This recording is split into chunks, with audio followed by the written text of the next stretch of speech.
mean, I'm a scene stealer. I don't In a good way. No, I'm not famous, I'm well known. Watching that scene got to you. It's hard to watch. Man can't go out the same way he came in. Is this a bit that you're doing for me, No, or no, it's not a bit. why are you siding with Vladimir Putin? I'm not siding with anybody. That's the secret to jeopardy. How strategic are you? Decidedly unstrategic. Today, I'm going to decide to love my life. Were you just always a badass?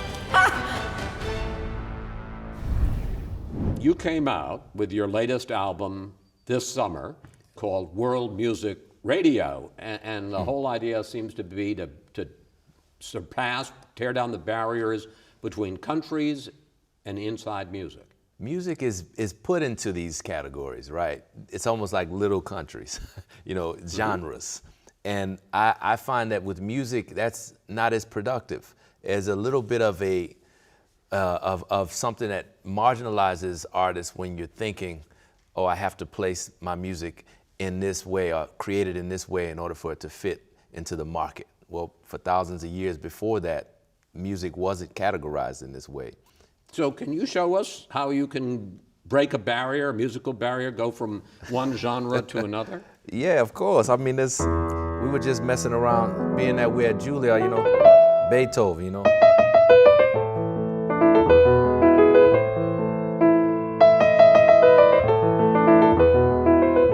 But the blues.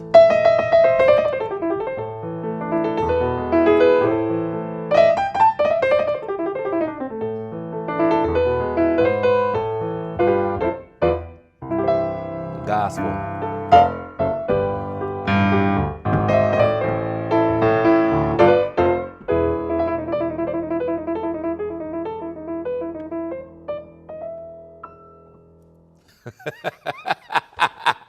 That is amazing. You know what I mean? That's messing around.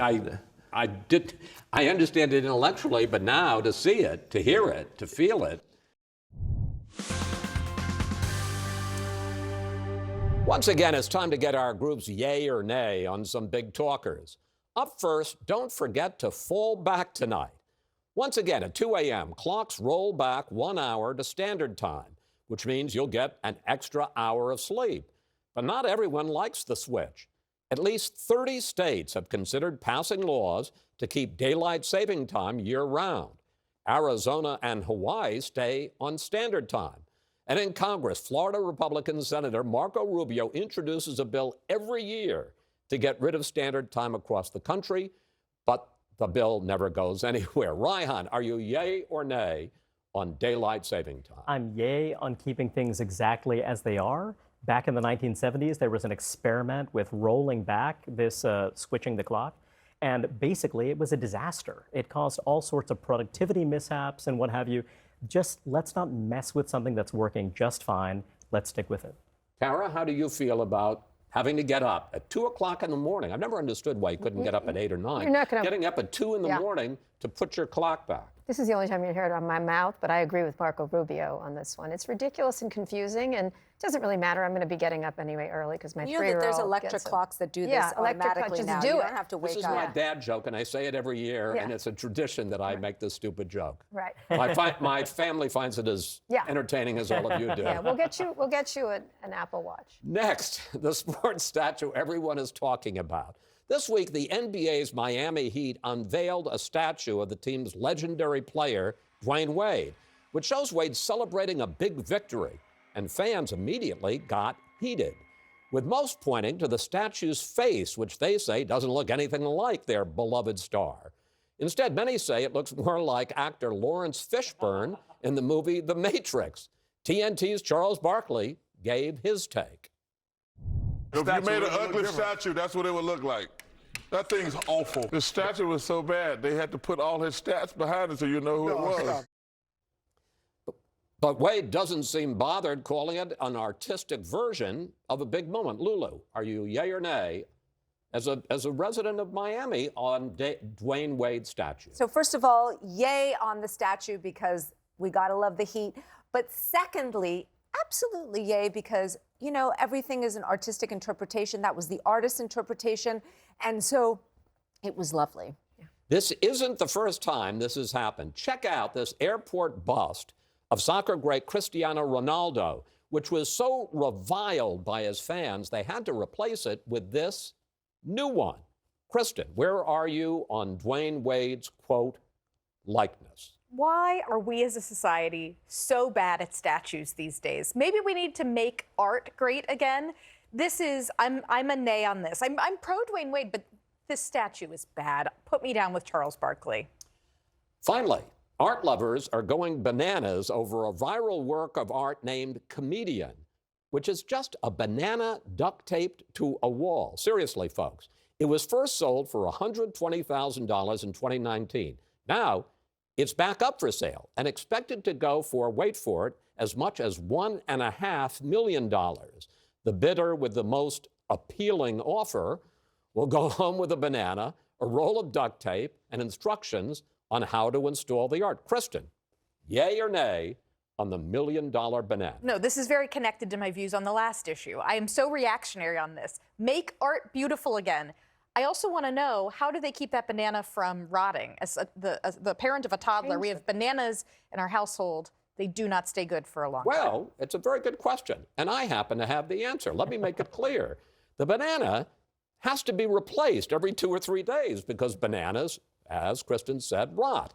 And the artwork has been eaten twice in museums. One offender explained he was hungry.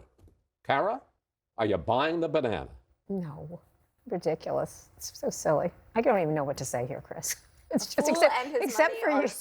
Soon parted. And it just gives you a chance to make banana jokes all over the place. So whatever, if it makes you happy, Chris, it's good. That's not worth $1 million to me, but it's worth something.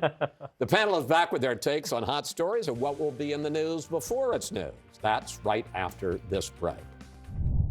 It's time to get our group's yay or nay on some big talkers. And given that many of you have had your fill of politics, we want to look ahead to something more cheerful, Thanksgiving.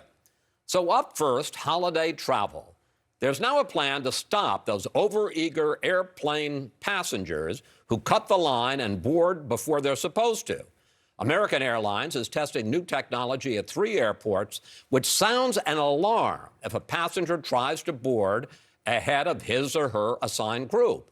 If it goes off, you'll be stopped, told to wait your turn, and have to take the walk of shame back to all the rest of us. Kara, are you yay or nay on stopping the line jumpers? I cannot stand line jumpers. I hate it. I've spent a lot of time and travel to get my spot in line, and I really hate when they jump the line. I hate it. I hate it. Do you call them out?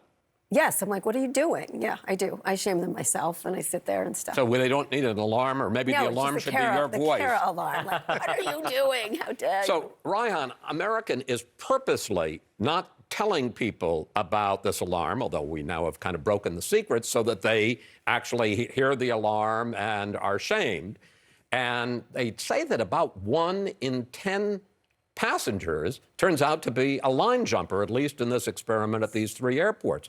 Where are you on this? You know that I have an authoritarian streak about a mile wide. And look, if only we could set up similar alarm systems for people who are cutting other lines as well, I would be violently in favor of it. People who don't scoop the poop of their dogs. I'm looking at you, Kristen. These people should be subject to an... I'm just kidding. But to intense, loud, blaring alarms. I will not accept that. I will not accept that. I don't mean to besmirch your character. Now it's time for Thanksgiving dinner. But a new survey finds most Americans, 55%, prefer to load up their plate with side dishes, not the turkey. According to Campbell's State of the Sides report, the top trimming is stuffing or dressing. The rest of the top sides include mashed potatoes, sweet potatoes, green bean casserole, and mac and cheese. Kristen, are you yay or nay on eating more sides than turkey? I'm a yay on this, and I will say, even with my husband making an exquisite turkey every year, by the time you get to like 4 days after Thanksgiving and you open the fridge and the leftovers are there, it's mashed potatoes, it's stuffing. That's what I want to stick a plate of in the microwave. Lulu, as with everything, it turns out that there is a generation gap here. Gen Z, you ask them, they say the best side is mac and cheese. All the rest of us correctly say it's the stuffing. Where are you, sides or turkey? I like it all. I like a well-balanced bite. I take a little bit of the turkey, I put some stuffing, some gravy, some green beans, and just, in fact, I like the sandwiches that have the entire meal stuffed into them. The next day, I'm all about it. It's my favorite meal. I love Thanksgiving. Okay. Bring it on. All right. I'm sorry. Thanksgiving is going to suck this year for many families. You do realize it because of the election. You get that. After dinner, it's time to gather around the TV and watch some football. And now the size of the screen is getting bigger, a lot bigger. According to consumer experts, because of improved technology, the so-called XXLs, which are 98 inches across or more in size, are flying off the shelves. Prices have dropped by more than half, prompting sales to skyrocket by 800% just in the last year. To give you some perspective, these TVs are bigger across than Shaquille O'Neal is tall by a foot. Kara, yay or nay on gigantic TVs? I love them. I think they're great. And in fact, your whole wall is going to be a TV someday. You're not even going to be buying TVs. This is horrible. You're going to paint on a screen at someday. There's some technologies coming. So I love them.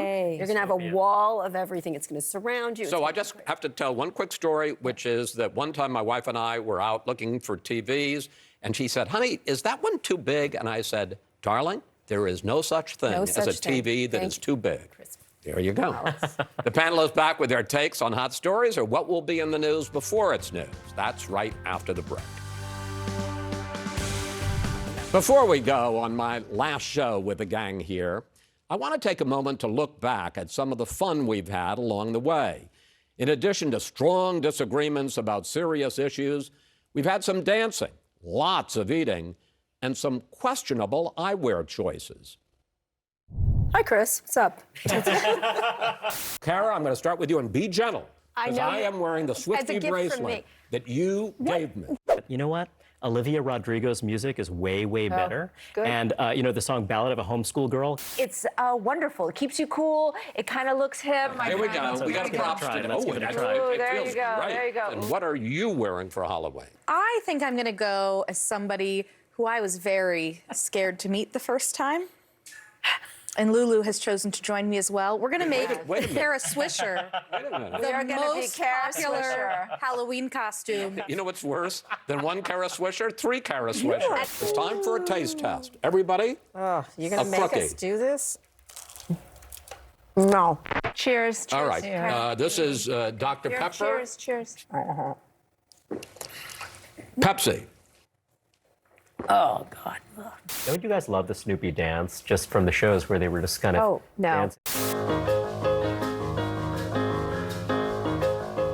There were some really cute rodents eating spaghetti. How much time do you spend on TikTok?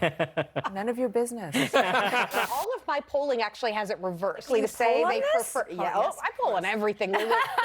Where are you on Uno? I'm sorry to say that I've never played Uno very shamefully. Turns out the folks at Mattel, which makes Uno, were watching. Here is all of your Uno Wow, that's amazing. Thank you, Mattel, and thank you, Chris. I would just like to say I've never driven a Ferrari.